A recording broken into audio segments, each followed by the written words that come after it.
সবাইকে শুভেচ্ছা, আমন্ত্রণ জানাচ্ছি আন্তর্জাতিক অঙ্গনের সবশেষ খবর নিয়ে আমাদের প্রতিদিনের আয়োজন যমুনা আইডেস্কে। শুরুতেই শিরোনামগুলো। যুক্তরাষ্ট্রের বর্ণবাদ বিরোধী আন্দোলন পুরনো জাতিবিদ্বেষ আর বিচারহীনতার ফল বলছেন মানবাধিকার কর্মীরা। পুঞ্জীভূত ক্ষোভের বহিঃপ্রকাশ মন্তব্য ওবামার। মহামারীতে বিশ্বে প্রাণহানি 4,06,000 ছাড়ালো, আক্রান্ত 71 লাখের বেশি মানুষ। নতুন হটস্পট ব্রাজিলে, 24 ঘন্টায় 8 শতাধিক মৃত্যু। ভেষজ ওষুধের মাধ্যমে করোনা চিকিৎসায় সফলতা দাবি চীনের। করোনামুক্ত হওয়ার পথে নিউজিল্যান্ড, সুস্থ হয়ে বাড়ি ফিরেছেন চিকিৎসাধীন শেষ রোগী।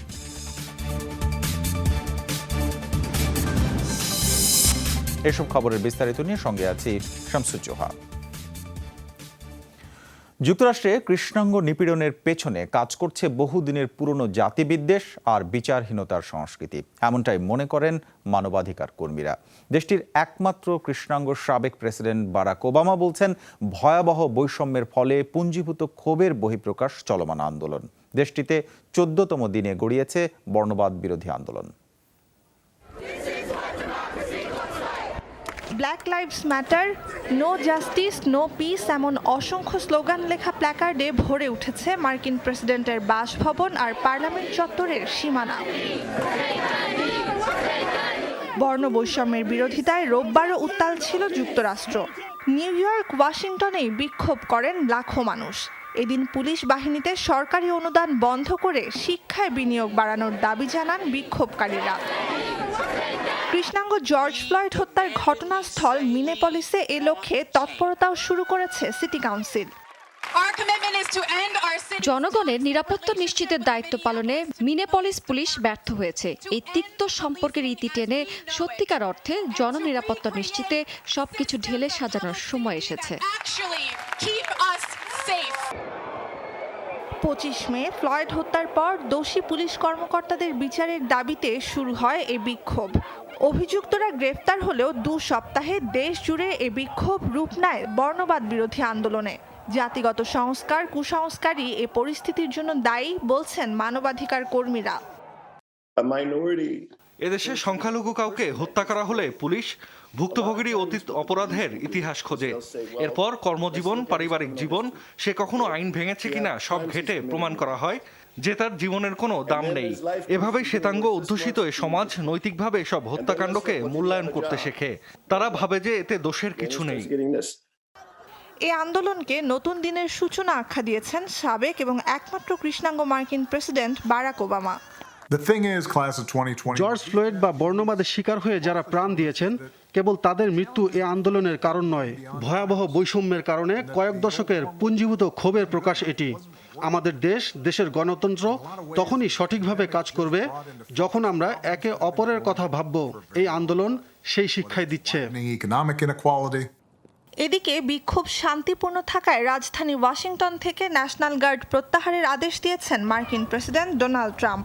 প্রশাসনের নির্দেশে লস অ্যাঞ্জেলেসও ছাড়ছে বাহিনীটি। তবে মিনেপলিস, সান ফ্রান্সিসকো সহ বিভিন্ন শহরে এখনও মোতায়েন রয়েছে 7,000-এর বেশি সদস্য। নুজহাত কামাল, যমুনা নিউজ। যুক্তরাষ্ট্রে হঠাৎই বেড়েছে বর্ণবাদ নিয়ে লেখা বইয়ের চাহিদা। বিক্রেতারা বলছেন, যুগ যুগ ধরে চলে আসা কৃষ্ণাঙ্গ বিরোধী আচরণের ইতিহাস খোঁজার চেষ্টা করছেন অনেকেই। পাঠকরা বলছে, বিশ্বের কোনো দেশের শিক্ষা প্রতিষ্ঠানে বর্ণবৈষম্যের বিষয় পড়ানো হয় না, কিন্তু প্রতিনিয়তই সমাজে এর প্রভাব স্পষ্ট হয়ে উঠছে।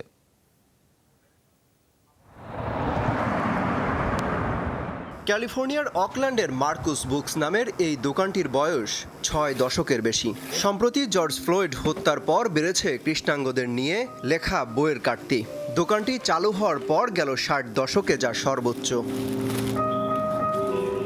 বিক্রেতারা বলছেন, Amazon.com সহ অনলাইনে বেস্ট সেলারের তালিকায় উঠে এসেছে বর্ণ বৈষম্য নিয়ে লেখা বেশ কয়েকটি বই, যার মধ্যে অন্যতম between the world and me, how to be an anti-racist সহ জনপ্রিয় বইগুলো। শ্বেতাঙ্গদের দ্বারা কেন বর্ণবৈষম্যের শিকার হতে হয় কৃষ্ণাঙ্গদের, এই ইতিহাস জানতে চায় সবাই। কিভাবে এর শুরু, তার আদ্যোপান্ত জানতে চান পাঠকরা। যুগে যুগে এই মানসিকতার পরিবর্তন না ঘটলেও এখন আশাবাদী অনেকে। পাঠকরা বলছেন, বছরের পর বছর ধরে কৃষ্ণাঙ্গরা বৈষম্যের শিকার হয়ে আসলেও এ নিয়ে পাঠ্য বইতে কিছুই পড়ানো হয় না। এমনকি প্রকাশিত বইয়ের সংখ্যাও খুবই কম। A lot of things we learned in school.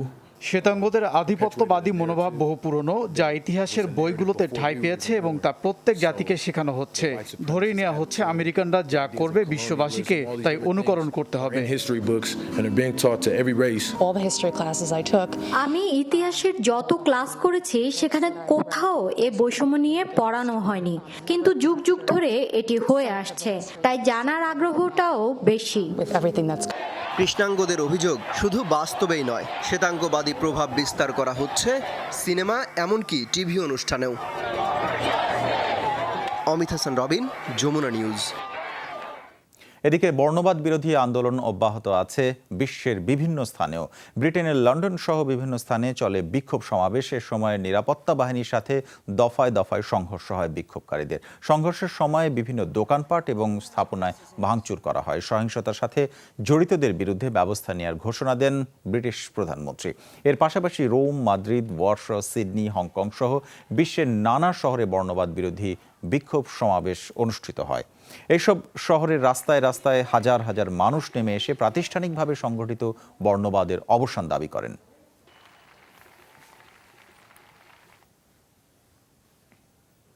বিশ্বজুড়ে 24 ঘন্টায় আরও প্রায় 3,500 প্রাণ কেড়ে নিল করোনা ভাইরাস। এ নিয়ে মৃতের সংখ্যা ছাড়ালো 4,06,000। আর নতুন সংক্রমণ শনাক্ত হয়েছে 1,13,000। মোট আক্রান্ত 70,86,000-এর বেশি। রোববার দিনের সর্বোচ্চ মৃত্যু দেখেছে ব্রাজিল। প্রাণ গেছে 8 শতাধিক মানুষের। মোট মৃত্যু 37,500-এর মতো। আক্রান্ত প্রায় 7 লাখ। প্রতিবেশী চিলিতে এই দিন প্রাণ গেছে 650 মানুষের। এ নিয়ে লাতিন আমেরিকার দেশটিতে প্রাণহানি ছাড়িয়েছে 2100, আক্রান্ত 1,34,000-এর বেশি। মেক্সিকোতে মৃতের সংখ্যা 13,700 ছুঁয়েছে। আক্রান্ত 1.25 লাখের কম। 2.5 মাস পর করোনার একদিনে 400-র কম মৃত্যু রেকর্ড করেছে যুক্তরাষ্ট্র। মোট প্রাণহানি 1,12,500। আক্রান্তের সংখ্যা ছাড়িয়েছে 20 লাখ। যুক্তরাজ্য সহ ইউরোপের সব দেশে নতুন সংক্রমণ এবং মৃত্যু কমেছে। সারা বিশ্বে এ পর্যন্ত সুস্থ হয়ে বাড়ি ফিরেছেন 34,59,000 মানুষ। এবার ভেষজ ওষুধের মাধ্যমে করোনায় চিকিৎসায় উল্লেখযোগ্য অগ্রগতি হয়েছে বলে দাবি করছে চীন। প্রকাশিত শ্বেতপত্রে বলা হচ্ছে, এসব ওষুধে দেশটিতে করোনা রোগীর সুস্থতার হার 94%-এরও বেশি। মানবদেহে কোভিড-19-এর কার্যক্ষমতা শূন্যে নামাতে একটি অ্যান্টিবডির ক্লিনিক্যাল ট্রায়ালও শুরু করেছে বেইজিং। বলা হচ্ছে, একই সাথে রোগের চিকিৎসা এবং প্রতিষেধকের কাজ করবে অ্যান্টিবডিটি। রোববার fighting COVID-19 China in action শীর্ষক শ্বেতপত্র প্রকাশ করে চীন। বলা হচ্ছে, করোনা ভাইরাসের বিরুদ্ধে দেশটির লড়াইয়ের বিস্তারিত উঠে এসেছে এতে। কোভিড-19 মহামারীর বিস্তার ও নিয়ন্ত্রণ রোধে গেল 5 মাস নজিরবিহীন এক যুদ্ধের সাক্ষী হয়েছে চীন। তাই যত কঠিনই হোক, প্রত্যেক রোগীর প্রাণ বাঁচাতে যা কিছু করণীয় সবটাই করছি আমরা। ভাইরাসের বিরুদ্ধে লড়াইয়ে আমাদের দৃঢ়তার কারণেই 94.3% রোগী সুস্থ হয়ে বাড়ি ফিরেছেন। বেইজিংয়ের দাবি, চীনা ভূখণ্ডে করোনা নিরাময়ে ব্যবহার করা হয়েছে প্রাচীন ভেষজ ঔষধ। কখনো শুধু এক বা একাধিক ভেষজ পণ্যের মিশ্রণ, কখনো আধুনিক চিকিৎসা বিজ্ঞানের সাথে সমন্বয় ঘটিয়ে মিলেছে সাফল্য। স্ক্রিনিং, আণবিক পরীক্ষা, প্রাণীদেহে প্রয়োগ থেকে শুরু করে বিভিন্ন পরিসরে ক্লিনিক্যাল ট্রায়ালে মানবদেহে এসব ওষুধের স্বাস্থ্য নিরাপত্তা নিশ্চিত করা হয়েছে। ভেষজ ওষুধের একের পর এক পরীক্ষামূলক প্রয়োগ আর সংশোধনের মাধ্যমে কার্যকারিতা বাড়ানো হয়েছে। ক্লিনিক্যাল ট্রিটমেন্টও আশানুরূপ সাফল্য এসেছে। মহামারীতে বিপর্যস্ত অন্যান্য দেশও যেন পরিস্থিতি অনুযায়ী ব্যবস্থা নিতে পারে, সে লক্ষ্য এই গবেষণায়। আর ক্লিনিক্যাল ট্রিটমেন্ট প্রাপ্ত ফল নিয়মিত বহির্বিশ্বকে জানাচ্ছি আমরা।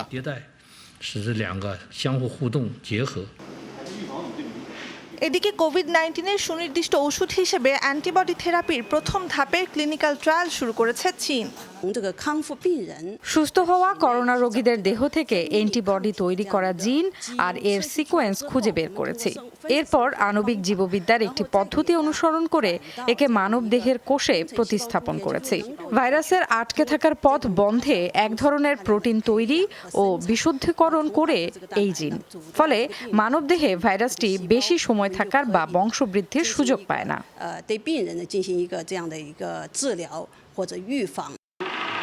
বলা হচ্ছে মানবদেহে প্রবেশের পর কোভিড-19কে নিষ্ক্রিয় করে দেয়াই হবে অ্যান্টিবডিটির কাজ। একই সাথে রোগ প্রতিরোধ আর প্রতিকারে কাজ করবে এই therapy. Nuzhat Kamal, Jamuna news. Corona মুক্ত হওয়ার পথে নিউজিল্যান্ড। হাসপাতালে চিকিৎসাধীন শেষ রোগীও সুস্থ হয়ে বাড়ি ফিরেছেন। ফলে 28 ফেব্রুয়ারির পর প্রথম কোভিড-19 রোগীর সংখ্যা শূন্যে নেমেছে দেশটিতে। একই সাথে গেল 17 দিনে নতুন একটিও সংক্রমণ শনাক্ত হয়নি। সোমবার কিউই স্বাস্থ্য মন্ত্রণালয় জানায়, প্রায় 7 সপ্তাহ কঠোর লকডাউন দিয়ে দেশের ভেতরে পরিস্থিতি নিয়ন্ত্রণে আনে নিউজিল্যান্ড সরকার। বলা হচ্ছে, রোগের বিস্তার সীমিত রাখা নয়, বরং শুরু থেকে লক্ষ্য ছিল রোগ নির্মূল। সেই লক্ষ্য অর্জিত হলেও এখনই করোনার বিরুদ্ধে লড়াইয়ে চূড়ান্ত জয় ঘোষণা করতে নারাজ প্রশাসন। ভাইরাসের নতুন সংক্রমণ এবং বিস্তারের ঝুঁকি এড়াতে অব্যাহত থাকবে নজরদারি এবং করোনা টেস্ট। পরিস্থিতি ভালোর দিকে বলে এরই মধ্যে শারীরিক দূরত্বের বিধিনিষেধ শিথিল করে খুলে দেওয়া হয়েছে অফিস, আদালত এবং ব্যবসা প্রতিষ্ঠান, যদিও বন্ধ রাখা হয়েছে সীমান্ত এবং আন্তর্জাতিক যোগাযোগ। এই সঙ্গে যমুনা আইডেস থেকে একটা বিরতি নিচ্ছে। আমাদের সঙ্গে থাকুন, ফিরছে একটু পরেই।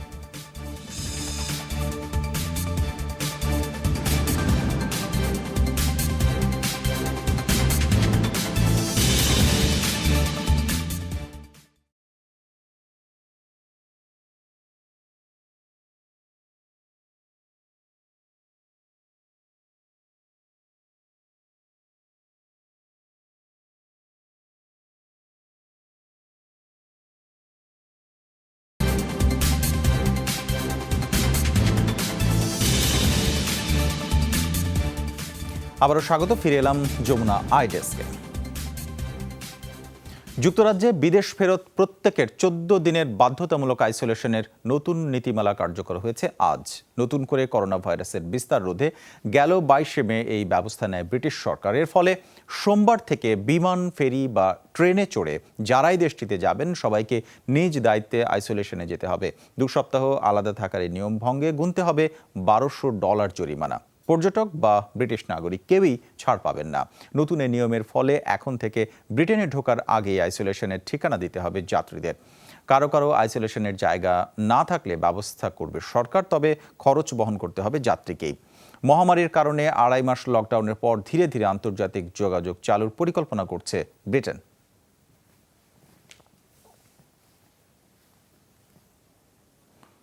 প্রথমবারের মতো একদিনে করোনার 11,000 সংক্রমণ শনাক্ত করল ভারত। 24 ঘন্টায় যা এখন পর্যন্ত সর্বোচ্চ। এ নিয়ে 47 লাখ টেস্টে মোট পজিটিভ 2.5 লাখেরও বেশি। রোববার মারা গেছেন 250-রও বেশি মানুষ। মোট মৃত্যু 7,200। শুধু মহারাষ্ট্রে প্রাণহানি 3,000-এরও বেশি। এর পরপরই সর্বোচ্চ সংক্রমণ এবং মৃত্যু দেখেছে দিল্লি, গুজরাট।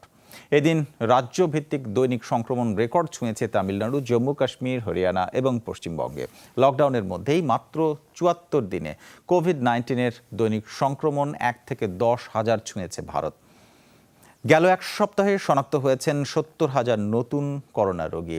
এর মধ্যে আজ দেশটিতে খুলে যাচ্ছে শপিং মল, সহস্রাধিক মন্দির, মসজিদ সহ বিভিন্ন ধর্মীয় এবং অন্যান্য স্থাপনা। প্রতিবেশী পাকিস্তানেও ভাইরাসটিতে আক্রান্তের সংখ্যা 1 লাখ ছাড়িয়েছে। মারা গেছেন 2,000-এর বেশি। ভারতের জম্মু কাশ্মীরে যৌথ বাহিনীর অভিযানে 24 ঘন্টায় প্রাণ গেছে 9 জনের। কর্তৃপক্ষের দাবি, নিহতরা বিচ্ছিন্নতাবাদী গোষ্ঠীর সদস্য। সোমবার সকালে পিঞ্জৌরা এলাকায় অভিযান চালায় নিরাপত্তা বাহিনী। সূত্রের বরাতে গণমাধ্যম বলছে, বিচ্ছিন্নতাবাদীদের অবস্থানের ব্যাপারে গোপন তথ্যের ভিত্তিতে গ্রামটি ঘিরে ফেলে সেনাবাহিনী, আধা সামরিক, সিআরপিএফ জওয়ান এবং পুলিশ সদস্যরা। তল্লাশির সময় হামলার শিকার হন তারা। এরপর পাল্টা গুলি চালালে মারা যায় 4 দুর্বৃত্ত। নিহতদের নাম পরিচয় প্রকাশ করা হয়নি। এর আগে রোববার রেবান এলাকায় নিরাপত্তা বাহিনীর সাথে বন্দুক যুদ্ধে নিহত হয় নিষিদ্ধ ঘোষিত হিজবুল মুজাহিদিনের 5 সদস্য। যমুনা আইডেস থেকে নিচে আরেকটা বিরতি, আমাদের সঙ্গে থাকুন, ফিরছে একটু পরে আরো খবর নিয়ে।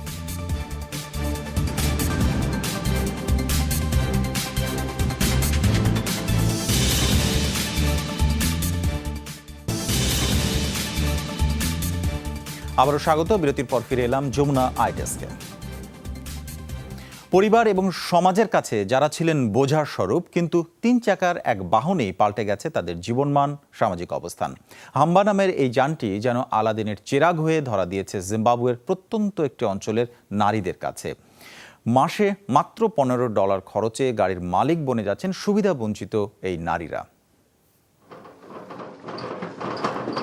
3 চাকার এই বাহন গতি এনেছে জিম্বাবুয়ের প্রত্যন্ত অঞ্চলের স্বাস্থ্যকর্মী ফামিজাই মাতুনিয়ার জীবনে।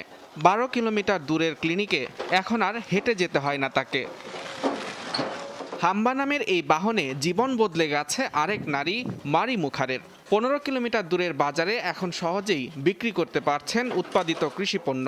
প্রায় একই গল্প ওয়েজ্জা অঞ্চলের সব সংগ্রামী ও সুবিধাবঞ্চিত নারীর। গাড়িটির জন্য হাসপাতালে রোগী আনা নেওয়ার কাজ এখন অনেক সহজ হয়েছে। এখন আর সন্তান প্রসবের জন্য মেয়েদের বাড়িতে থাকতে হয় না, তারা সহজেই ক্লিনিকে যেতে পারছেন। ফলে মা ও সন্তানের মৃত্যু অনেকটাই কমে এসেছে। জ্বালানি কাঠ ও কৃষিপণ্য বিক্রি করতে আমাদের এখন আর কষ্ট হয় না। হাম্বা আমাদের জীবনের আশীর্বাদ হয়ে এসেছে। চীন থেকে আমদানি করা হয় সুলভ মূল্যের এই যানটি। মাসে জনপ্রতি $15 সর্বোচ্চ 5 জন মিলে লিজে নিতে পারছেন এই গাড়ি। সৌর বিদ্যুতের চার্জে চলে, তাই নেই জ্বালানি খরচের ঝামেলা। যেসব নারী একসময় পরিবারের বোঝা হয়েছিলেন, তারাই আজ পরিবারের চালিকা শক্তি। সহজেই আয় করতে পারছেন তারা, তাই পরিবারে তাদের গুরুত্ব বেড়েছে।